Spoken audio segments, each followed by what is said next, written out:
ایک ایسی اونٹنی لے آؤ جو حاملہ ہو، وہ سرخ رنگ کی ہو، اس کی آنکھیں خوب سیاہ اور بڑی موٹی تازی جسم کی ہو۔ اس میں ایسی صفتیں ہوں جو عام اونٹوں کے اندر نہ ہوں اور سارے شہر والے اس کا دودھ پئیں۔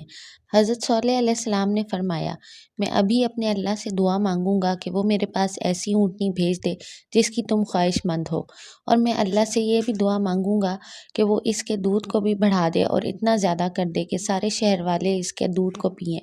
آخرکار حضرت صالح علیہ السلام نے اللہ سے دعا مانگی کہ اللہ تعالیٰ آپ علیہ السلام کے لیے ایک ایسی اونٹنی پیدا فرمائے۔ اللہ نے آپ کی دعا قبول فرمائی۔ قوم اللہ تعالیٰ کی اس اونٹنی کو دیکھنے کے لیے نکل کھڑی ہوئی۔ قوم نے اس اونٹنی کو دیکھا، وہ بڑی چست، چالاک، تیز رفتار، سرخ آنکھوں والی تھی جو چٹانوں کے درمیان سے نمودار ہوئی۔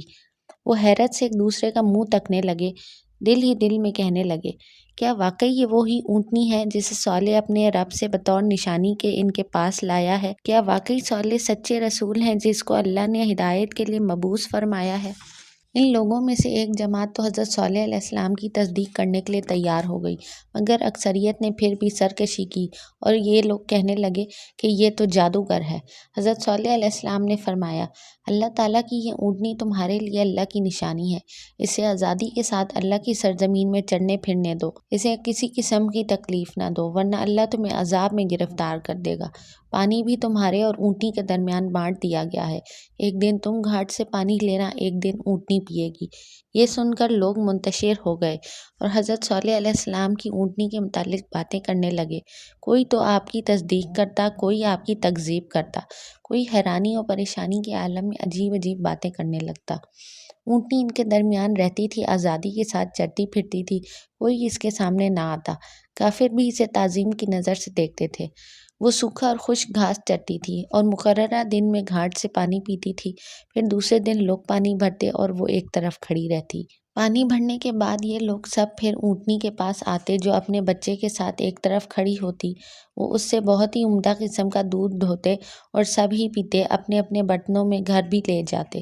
قوم کے غریب اور محتاج لوگ تو اس اونٹنی سے بہت خوش تھے، کیونکہ وہ اس سے اس قدر دودھ پیتے تھے جس سے اپنے پیٹ کو بھر لیتے تھے۔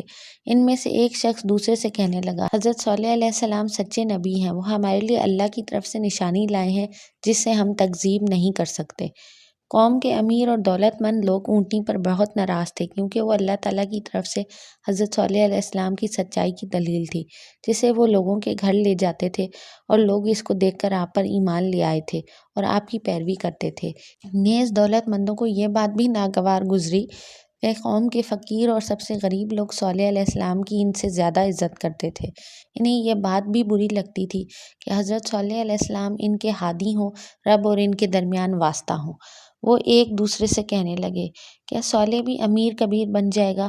کیا وہ ہمارا سردار ہو جائے گا اور ہم اس کے محتاج ہو جائیں گے؟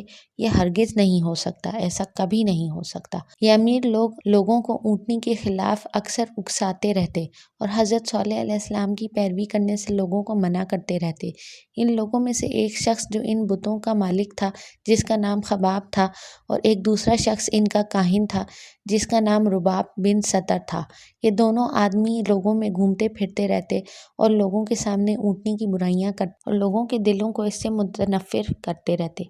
کیا تم دیکھتے نہیں ہو کہ اونٹنی گرمی کے موسم وادی کی بلندیوں پر گزارتی ہے، جس سے تمہارے مویشی بھاگ جاتے ہیں، اور وادی کی ساری ہری بھری گھاس وہ چٹ کر جاتی ہے۔ سردیوں کے موسم میں وہ وادی کے اندر اس طرح رہتی ہے کہ تمہارے مویشی ڈر کے مارے وادی کی چوٹی کی طرف بھاگ جاتے ہیں۔ لوگ جواب دیتے، بالکل ٹھیک ہے، ایسا ہی ہے۔ اس کے بعد وہ دونوں کہتے، کیا دیکھتے نہیں ہو کہ تمہارے چوپایوں پر کیا مصیبت ٹوٹی ہے؟